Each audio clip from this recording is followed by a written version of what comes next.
We also deal with your online reviews. That's kind of a separate thing. But yeah, your direct feedback, bringing it all into a single platform and then helping you with, so AI will come in and they'll say, we'll analyze it every time it gets submitted. We analyze it and we go, okay, this is a risk management related issue. Let's say somebody has maybe fallen, maybe it's a food poisoning related problem. So that gets automatically tagged, labeled, the themes are identified, it's assigned to the right team, and an email is sent off to them right away. So we help with that initial escalation, prioritization, because oftentimes, if you get a ton of feedback coming in and you want to make sure that you address maybe the more severe concerns first. So sentiment analysis helps with that prioritization. But yeah, I think having it all under a single unified inbox is huge.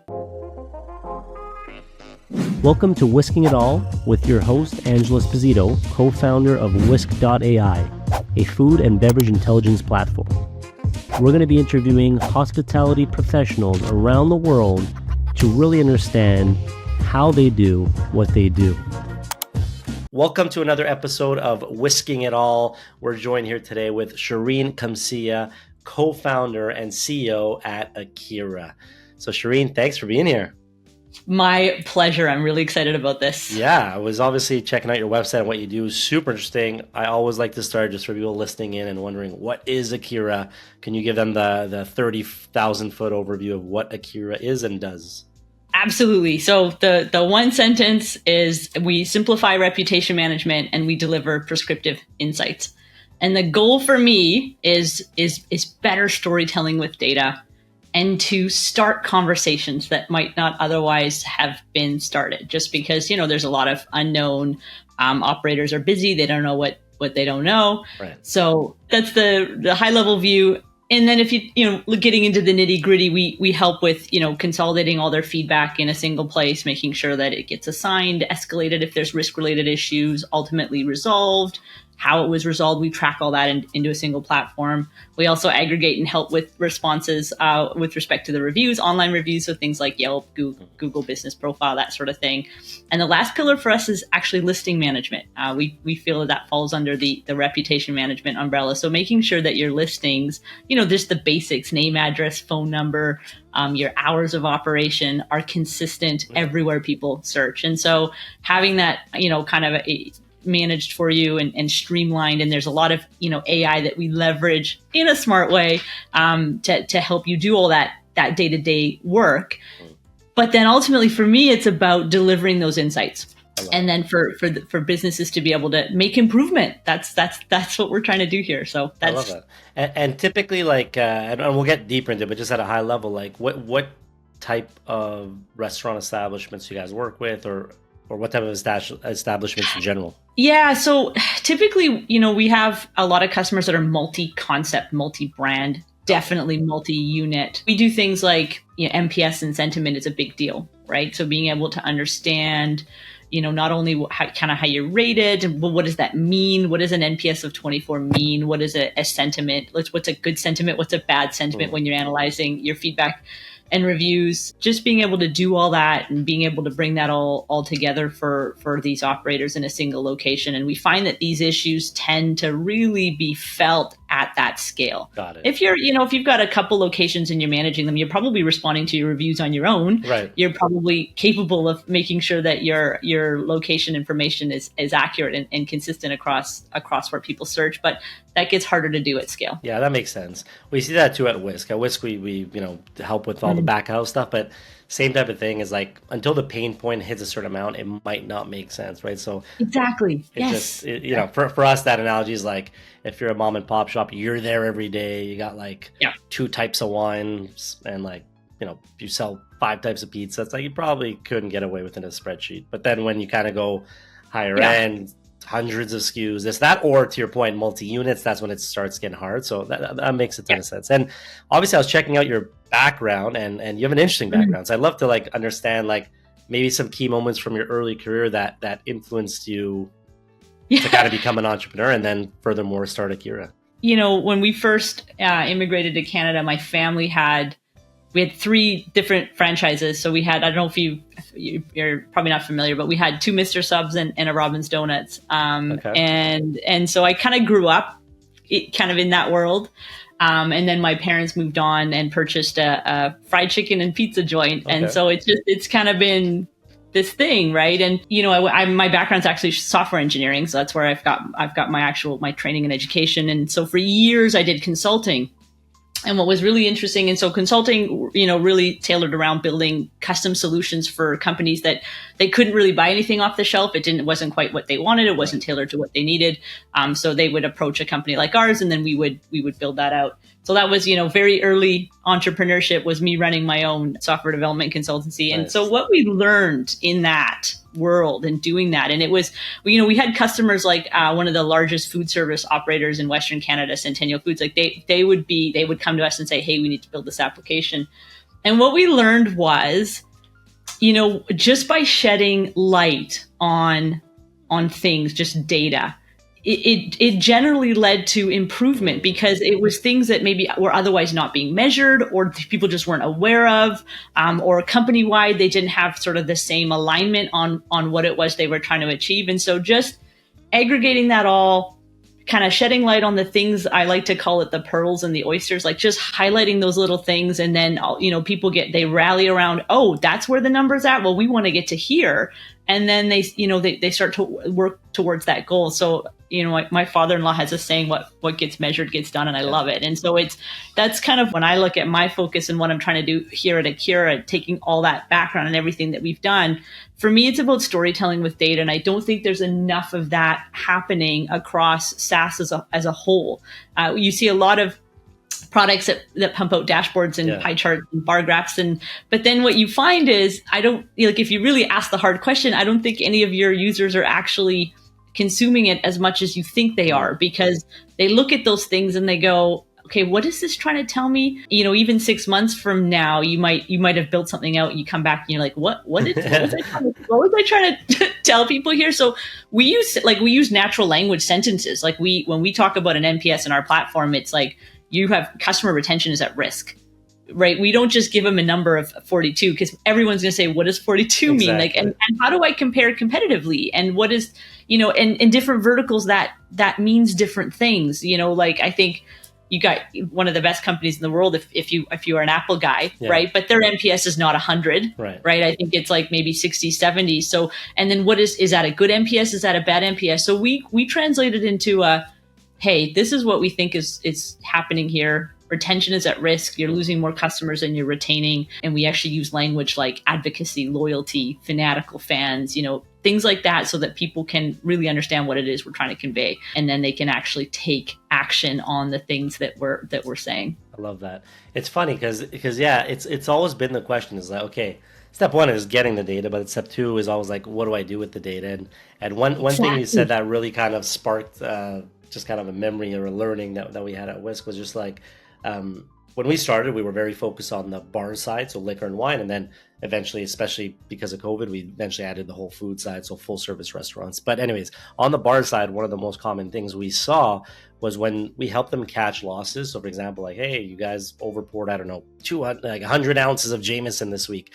And what we would notice is just having the report and telling their staff, like, hey guys, we got to be careful because this whiskey and this wine, like there's a lot of overpouring or like there's a lot going missing. So let's just saying it, not changing anything, just telling his staff the data, like the beverage costs got better, things went down, whatever. So there's something to be said about your point there about like letting them know, Yeah, just shedding that light. Yeah, we did a similar thing we called it the butcher shop application, where we were shedding light on the waste when they were chopping up the animal, and there was a ton that was being wasted, and just by shedding light on that, all of a sudden those numbers started to improve, right? And that all translates to money at the end of the day, right? And this is such a difficult industry, I think, for operators sometimes. These margins. My very first job was actually McDonald's. I was there for about a year and a half, and got into a manager position. And so like, I get it. Like we used to always say it was a pennies and dimes business, right?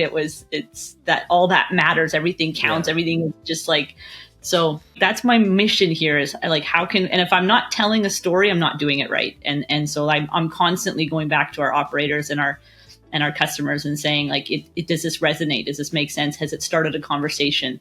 And measuring that improvement over time. I love that. Just to touch on real quick, because I'm curious, because they say like when you see someone with McDonald's on their CV, it's great because it's like super rigorous training and processes and all that. So just going back, it's probably been a while, but what was something that stood out from like the McDonald's era, like that you're like, man, this is cool, and that maybe you're trying to, mimic in your company today? Yeah, I've always been so thankful for that experience. That job, that was my first job. I was still in high school, and it just was, and there's corporate owned McDonald's and there's franchisees, right? And I think we were a franchisee, so we had the owner had a few different locations, but it was, I think it really came down to the people, and I had a manager above me, and he was just amazing. Like just learning to care, customer service. He was really focused on, that initial introduction, how you greet the guest. And then just all the way through operations, just learning everything, all the nuances of everything that they measured, right? From drive-through times to waste to yield to all that stuff, right? But yeah, I think it was just, for me, what stuck, and I still try to do. I think we try to do it better than hopefully what others are doing, but we measure against ourselves, right? I think I'm my own worst critic. Is customer service. For me, it's, every email that comes in from a customer, every bug that we see that gets logged, we're on it immediately. At least at the very minimum, they get a response from us. It's never days of like, what's happening? Right. We encountered this issue. We want to know about things before they've even had the chance to tell us about things, right? And that to me is just this like this level of customer service and care. It's that giving a crap. Can I say that on? On the fence? Say whatever. That's what and I think that really came from that, working under that manager. He was just.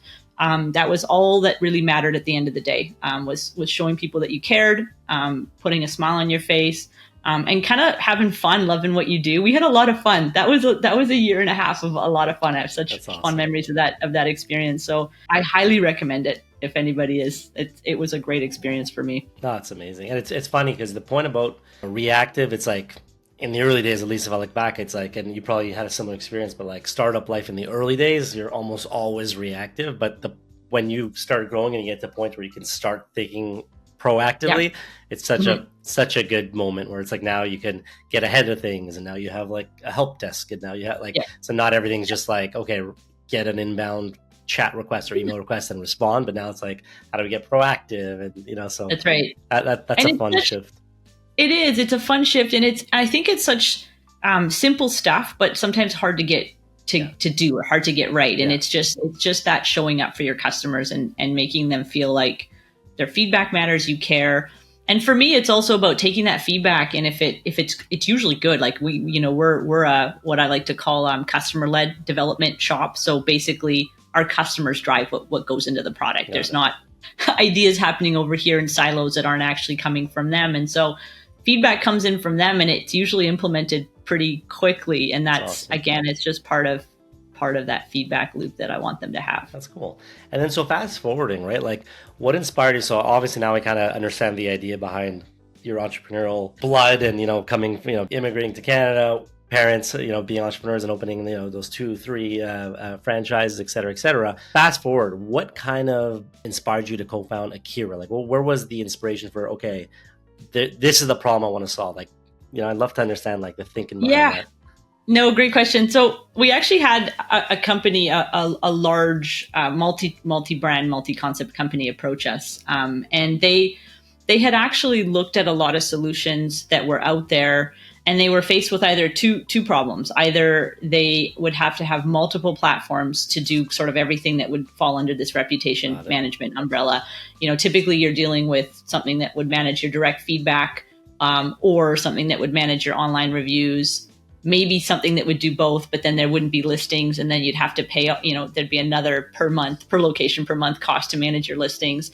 So, they were struggling with that. And then the other challenge that they had was pricing, was cost. It was cost prohibitive to do everything that they wanted to do. They actually evaluated Salesforce at one point, and I was just like, I don't know. I don't know if you want to go down that road, because Salesforce, not only is it's a per seat cost, it's also, you need an implementation partner out of the box. Salesforce isn't gonna get you where you want to go. So we went through that with them, and then we presented them with, we'll put something together. And the other thing that was really excited about was that storytelling element, because I had seen what we can do.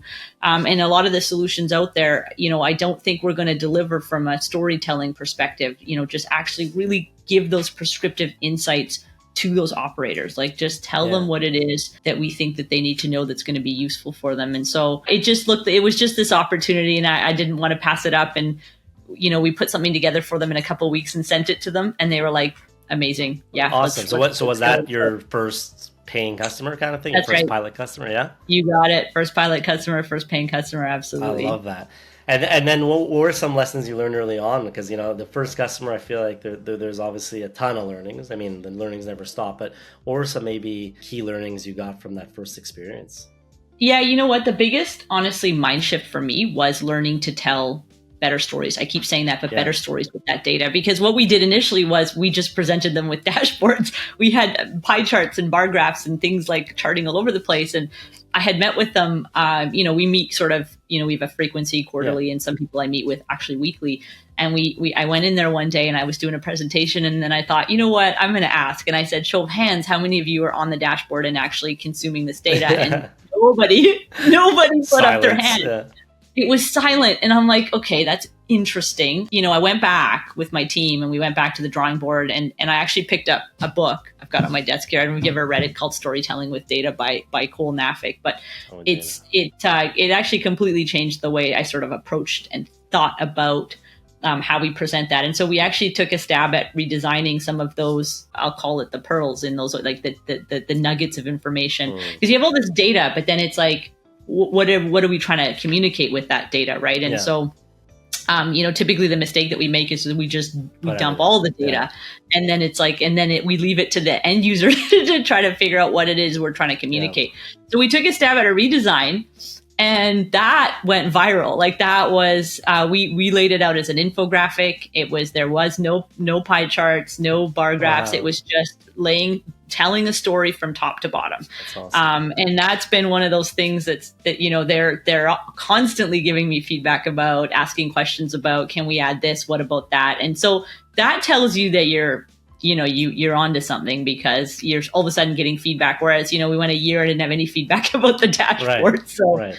So yeah, dashboards are dead for me. That's interesting. As a way of storytelling. Yeah.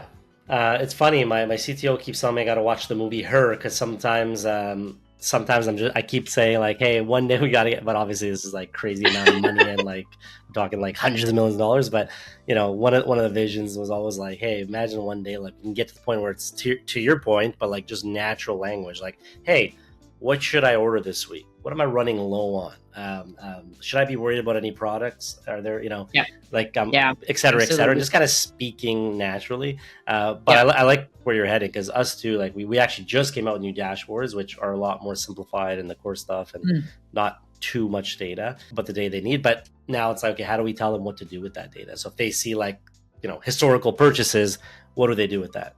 Angelo, I highly recommend you read this book then. Awesome. I wrote it down. Grab it. I'll send you an email. You should it's really short, but holy smokes, does she articulate well. Sometimes you read some books and you're like, wow. Yeah. I highly recommend it, because it completely changes the way you're going to present that data and how you're going to tell that story. And it's going to serve your customers better, right? Because they don't have to be data analysts or have some sort of, it's that cognitive burden. It's that, do I have to like sit there and try to decipher what it is you're trying to tell me? And it's a problem when, even as the engineers, you were looking at the dashboard and we're like, what is this? Why did we do this again? What is it? Why did we do this again? Why did we? And we do that sometimes. And I'm looking at, I was having a conversation with my co-founder. And I'm like, if we're struggling, there's no way that they're not also struggling, right? So we're almost kind of finished a whole scale removal of there won't be a single pie chart in our application. That's awesome.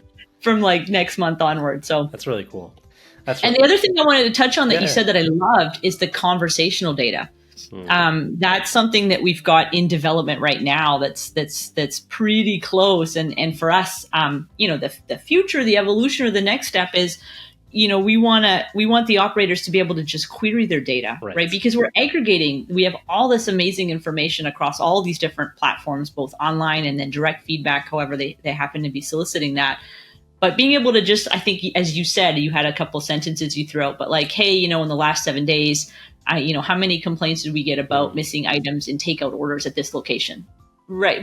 Because otherwise, to get that information, we've got great sorting and filtering and all searching capabilities in the application, but still to get at those insights might be tricky. And so we want them to be able to just ask those questions. And it, again, comes from their need because they're sending me these requests. Hey, Shereen, how hard would it be to just quickly put together a report of, some really unique raving fans over the last week? Because they want to celebrate those just as much as they want to deal with their concerns. They also want to celebrate their raving fans, which I think is an important thing. And so they want some really unique ones. We get a lot of feedback that's like, had a great meal today. My server, Jonah, was amazing. That's great. But then you get some that are like, oh, it was my anniversary. It was our 10-year anniversary today. And the server's like, they really went out of their way. And there's a whole big thing. And those are the ones they want to highlight. And this is where AI is really like just fits perfectly because you can ask, give me some that are really exceptional or unique and it'll give that to you. And then you can go off and celebrate those. That's super cool. And I'm curious from your point of view, like there's, other people trying to do reputation management and whatnot. Like, what are some current maybe trends in the AI and reputation management kind of scene that just excite you? So two things. We just talked about the one. Yeah. So really the conversational data. That I think that one's going to be really, really exciting. And I'm curious. For me as a person that builds product, I'm curious to see how it's received and how it's used, and being able to track that and see what people do with it. Because what you find is sometimes you throw something out there from a feature perspective, and you have no way of really anticipating sometimes how it might get used or not used, right? But the other one that I think is really interesting, we've got this whole concept of key themes and sub-themes. And what we try to do is this is something that the AI not only sort of calculates, but tries to deliver prescriptively. But what we do is every feedback that comes in is analyzed. There's a sentiment score assessed on it. And it's also a key theme, and sub-themes are identified. And the reason that we do that is because part of that location storytelling is we want to let you know what the key themes are, what people are saying. And it's not just, things like food quality and service. I mean, that's, if you're in the industry, like food quality and service are probably always going to come up. But really specifically when we're dealing with food quality, what is it? Is it undercooked items? Is it, things that were maybe prepared incorrectly, right? Or, if it's menu related issues, is there a perception? So really drilling into what those key themes are. That's cool. And then attaching sort of the prevalence to them so that you can know how frequently those are coming up. And, we don't bother letting operators know about things that have only come up once in the last, 100 pieces of feedback they've received. But if it's come up 20, 30 times, super relevant, right? And so really trying to, so not just a word cloud that just dumps up data that you already kind of know, food service, burgers, like, yeah, we're in the food service industry, we serve burgers, but really drilling into what those key themes are, and what they mean, how frequently they're coming up. Got it. And if they're both positive or negative, right? Again, I surprisingly don't see that very often where someone might present you with a key theme, service is coming up a lot. Service in a good way or a bad way, because it could be good. Right. It could be that this particular location is crushing it. And then when you roll that up at the brand or concept level, it gets really interesting. You're going to have individual locations that are going to identify key themes, but then at the brand level, what is across all my 120 locations? What are those key themes, and what should I be paying attention to? Right. I love that. And I know one of the features you guys have, I was checking it out, is kind of this idea of like unified inbox. I'd love to know more about that. Like, how does that help with the feedback management process, and like what impact has it had on your current clients? Yeah, so for me, it's about breaking down those silos. Typically when we have a customer that's onboarding, there's feedback coming all over the place. They've got either online forms that they're soliciting feedback from. They might have an email address that's posted or advertised somewhere that somebody just uses. Some people send in snail mail. We have some customers where somebody prints out a letter, stamps it, sends it in. Phone calls, maybe if they've got a corporate head office, they might get phone calls to the reception. People find really creative ways feedback if they're motivated to.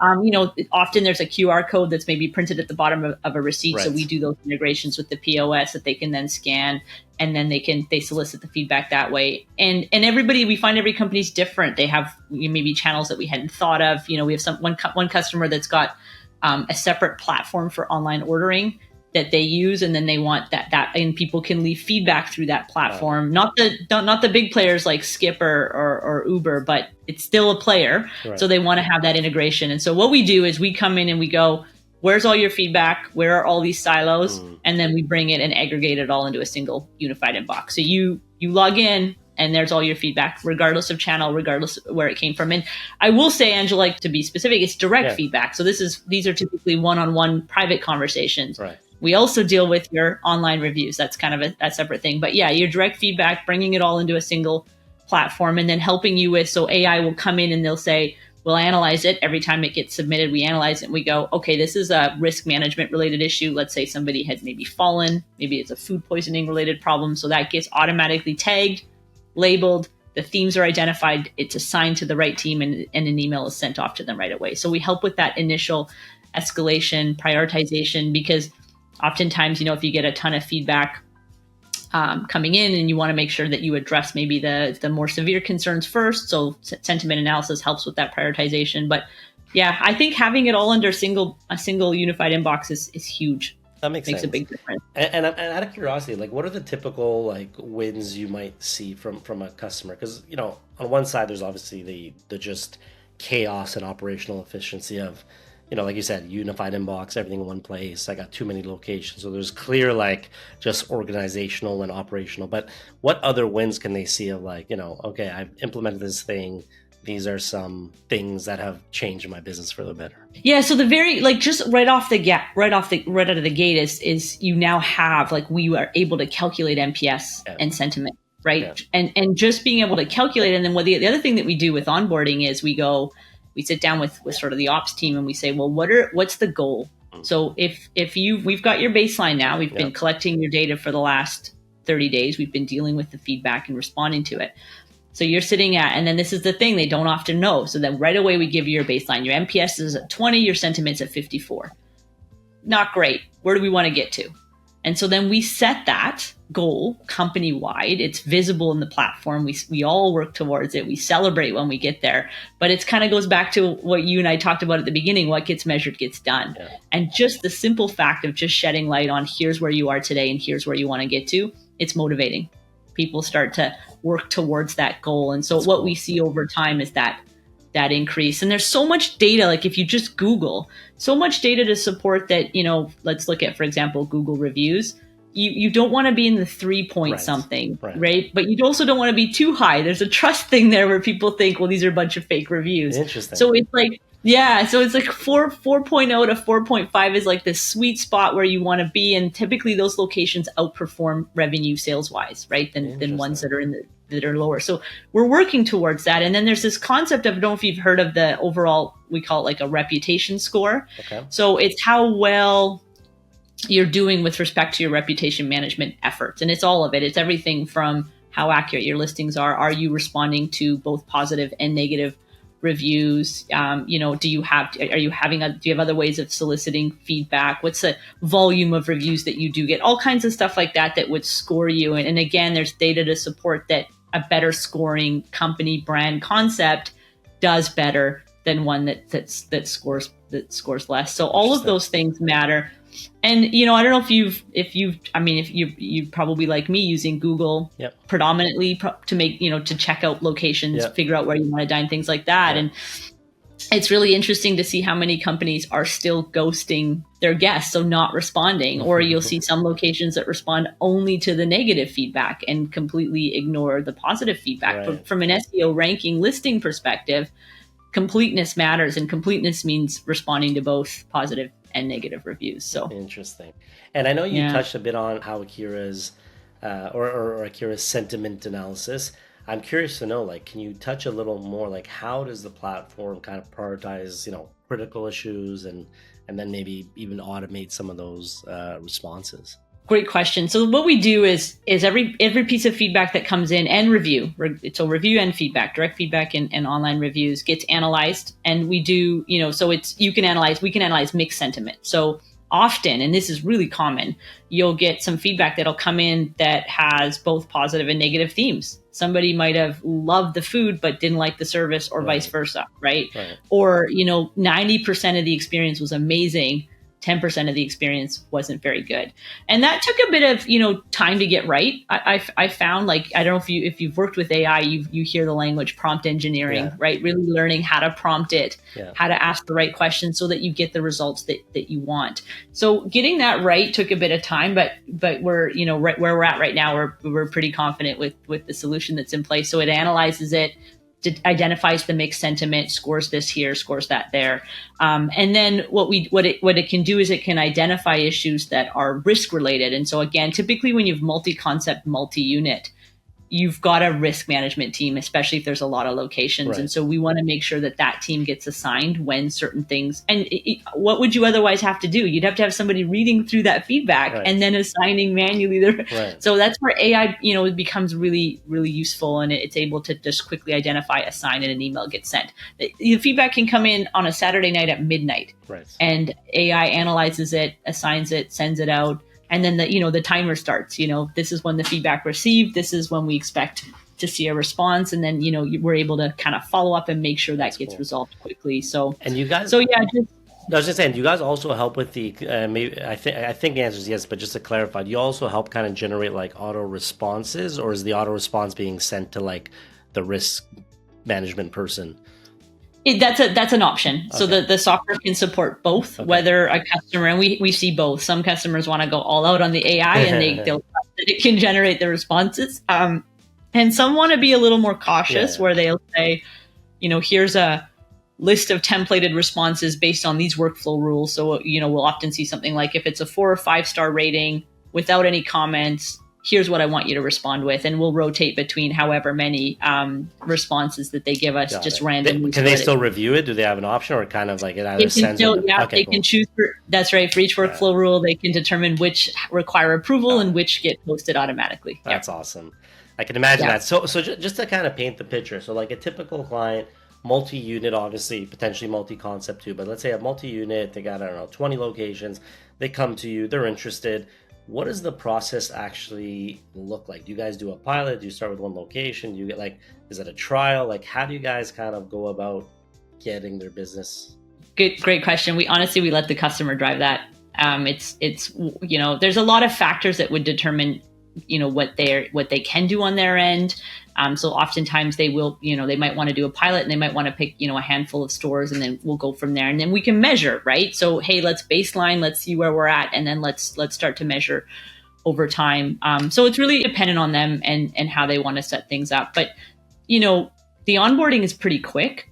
It's just a matter of, like I talked about, figuring out, where your feedback silos are, getting them integrated into Akira. The reviews are simple. You're just typically connecting your Google business profile to Akira or Yelp or whatever it happens to be.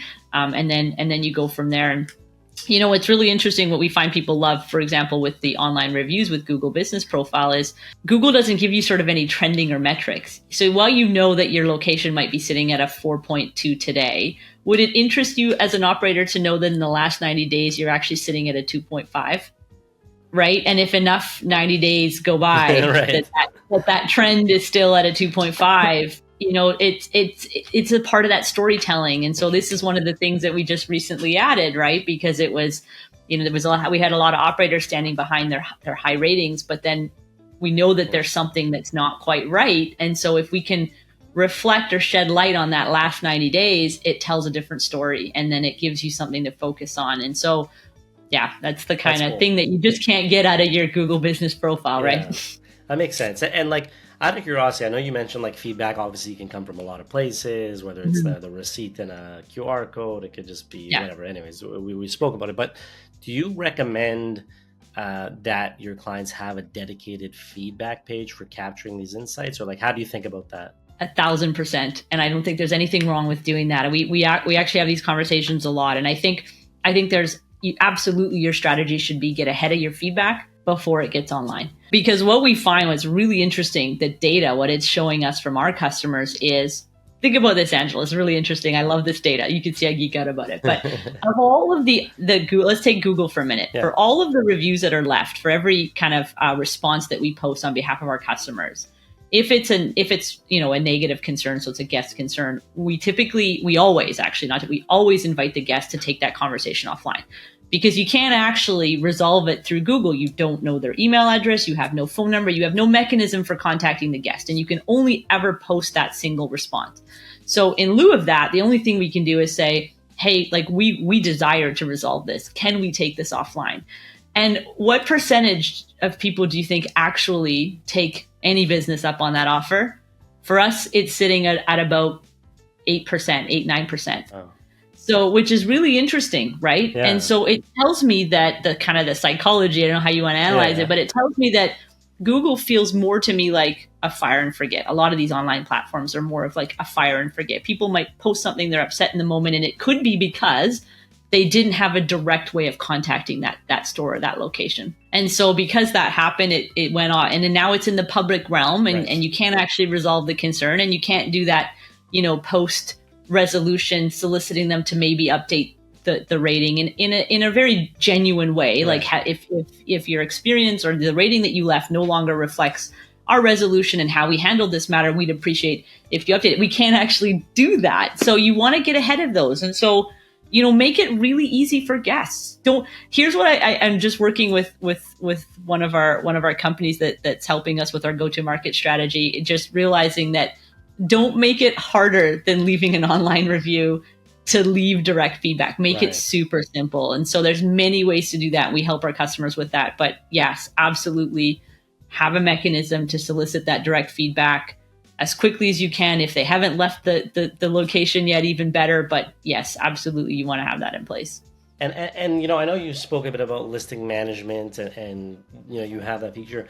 I'm curious because obviously what comes to mind is Google and maybe like, I don't know, Yelp, but that's because I don't really think about these things because I'm in kind of like the back of house world and inventory and all that. But out of curiosity, I imagine there's a ton. So like what should typical restaurants listening in, they're probably like, oh yeah, I think we're on Google. Cool. Are there other key listings they should have that you're like, this will help drive traffic and ultimately drive revenue? Yeah, so for us, the listing management component, there's the reason that it's in Akira, because again, you don't see it in a lot of reputation management platforms, and the reason it's there is because if you don't have your listings accurate and they're not consistent, guess what happens? You get a ton of negative feedback, and nothing is more rage-inducing sometimes. Some of the feedback that I'll read through than a guest that is really excited about whatever it is that they're about to eat, and they show up at that location because Google Business Profile told them it was open and it's actually closed. Can I tell you a quick one there?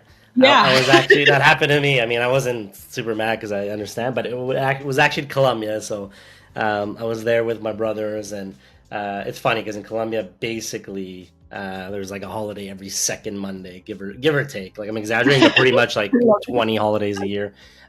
So it just so happened that Monday was off. So I'm like, fine, it's off. Cool. But it didn't show on Google. But like I knew because people were talking like, oh yeah, it's off today. So on the Tuesday, I'm like, okay, let me check the hours. Okay, cool. They're open for lunch.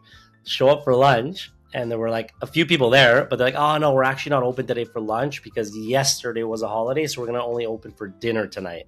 And I was like, cool. They're like, oh, you didn't check our Instagram? So it's like they posted on Instagram, but I'm like, no, obviously I checked your Google. But it's funny. That's also, I think, like a cultural thing, because in Colombia it's a lot more like Instagram and WhatsApp. Like everything's like WhatsApping the restaurant. Coming from the States, it's more just like quick Google check and whatever. But it's a shitty feeling because you take an Uber there, you show up, I'm with like 6 other people, and it's like, oh, we're not open today. And I'm like, all right, that would have been cool to know. Exactly, and it's not a nothing burger. Like especially if you've coordinated. Yeah. And I mean, I've got 2 young kids, a 7-year-old and a 3-year-old. So we just had this happen the other day. Like we got them in the car, and it was hard to find parking. We parked far away. We walked. We packed them in at 30-degree temperatures in Vancouver right now. We walked them. We get to the location, closed. And it was like a staff holiday day today, or something like that. Was not reflected on Google or anywhere that you would have otherwise searched. And so, and honestly, I think the listing management piece, Angelo, is more businesses don't know. They don't know that these things matter, that Google dominates that search. It's like 70+%, Wow. right? And so, heck, if you want to ignore the rest, please, at the very minimum, get your Google up to date. Right. And so what happens with Akira is we become the single source of truth. And so it's very simple to do. You update your name, address, phone number, and hours, and any special hours that you want to configure, and we take care of syndicating that. That's cool. And we're a bit opinionated about where we syndicate it. So, there's going to be a lot of listing management solutions out there, and that's all they'll do, just listing management. But they'll syndicate out to like 150 plus directories. And so we're just kind of, I've never heard of 140 of those directories. So we're going to focus on the ones that matter. So things like Bing, Facebook, Google Business Profile, Yelp, those sorts of things, and making sure that those are accurate and correct. Because the other thing is that Google penalizes you from a ranking perspective when they find inconsistencies. So if on your website you're listing your hours as one thing, but your Google Business Profile reflects something entirely, and then maybe your Yelp profile is completely old from years ago, that reflects poorly on you, right? It's Google will penalize you for that. So again, it's stuff that they don't realize. And so we'll help you with just kind of at least, I don't know, just getting those basics in place so that you're not worried about it. You're not stressed about it. And then the other thing is, Angelo, we can then alert them. So, hey, we have a holiday coming up. Christmas is on its way. Please remember to set your special hours. And you can schedule that ahead of time in Akira. That's one of the things you can't do with Google Business Profile. You can't actually schedule regular hour changes. You have to kind of, the day of, if you've got multiple locations, kind of run around across those locations, those Google Business Profiles, and update the hours. Whereas in Akira, you can bulk, change it, update it, and we'll take care of syndicating it based on that, what you set it to. So that makes sense. And on your side, kind of flipping to maybe the CEO's perspective, like what strategies do you guys have in place, let's say at Akira, to kind of expand, right? Obviously you want to grow, you want to get more restaurants. I'm curious how you think about kind of partnering / acquiring new restaurant type customers. That's a really good question. There's my network that I'm going through that, we're at the point now where we're working with Popcorn to do our go-to-market strategy for Akira. So, we've got some really amazing customers that we're working with right now, kind of fine-tuning. And I think we're at the point now where I'd say, MVP is ready to roll. Nice. So now it's just a matter of, we kind of narrowed in on who our ideal customer profile is. And I think I mentioned at the beginning, it's multi-brand, multi-unit, so somebody asked me the other day, like if you had a single operator, could they use Akira? And I said, well, I mean, I'm sure they in theory you could. I just don't know that the pain would be, there. They could still benefit from things like listing management though, because that's an annoying thing to do as an operator, to have to go off to all these different places. If I want to change my hours so that I close at 9 instead of 10 and I have to run around to like 20 different directions, that's an annoying thing. And that's why we try to, my strategy is our pricing is very transparent. You don't have to contact us to find out what it is. It's right on the website. You can see what it is. So we want to make it really, really simple, really clear. We don't kind of tier things up where, there's these add-ons, and it's just, this is the flat fee, you get everything, right? And just because I think it's just, again, you ask as a founder, as a CEO, it's because I'm annoyed by SaaSes that make me call them to find out how much they cost. Right. And then also gatekeep all the features, right? That I need to actually get what. So just be upfront. This is what we charge and this is what you'll get. And then just make it simple. So I like that's my strategy. We'll see if it works. No, it's great. It's great. And I mean, obviously, heard nothing but good things about Popcorn. Actually, I had Michael on the show a couple weeks ago. He's great, super interesting guy. So he's awesome. So to wrap up, I always like to do two things. One is kind of just do any plugs. So really, kind of like if you just want to quickly plug, we'll put it in the podcast notes and episodes and links. But just like website, maybe your LinkedIn or anything you want. If you're like, hey, we got this podcast, follow us here, follow us there. So this is a quick shout out. Anything you want to plug, floor is yours. Just the website, helloakira.com. And there's a contact us form that goes straight to me. You'll hear directly from me. You can also Shereen at helloakira.com if anybody has any questions or would love to see more about the product. But that's cool. So people listening, Hello Akira, that's AKIRA.com. And then Shereen will be happy to answer you. So that's awesome. And then last but not least, just to wrap things up, I was kind of like looking down to the future. So looking towards the future, what's next for Akira? Well, we've got a lot of things on our roadmap, some of the things that we talked about today. But honestly, just more of the same. We're really having a lot of fun. We're enjoying what we're doing. We're just going to keep doing this, keep bringing on more customers, keep hopefully exceeding their expectations, and then seeing these brands grow, seeing these brands improve, again, just by measuring, right? So that's, yeah. I love that. Well, Shereen, thank you for joining us. I really appreciate it. Angelo. Once again, Shereen Qumsieh, from co-founder and CEO of Akira, helloakira.com. Thanks for taking the time to share your journey. Really appreciate it. Thank you, Angelo. Have a great day. You too. Feel free to check out whisk.ai for more resources and schedule a demo with one of our product specialists to see if it's a fit for you.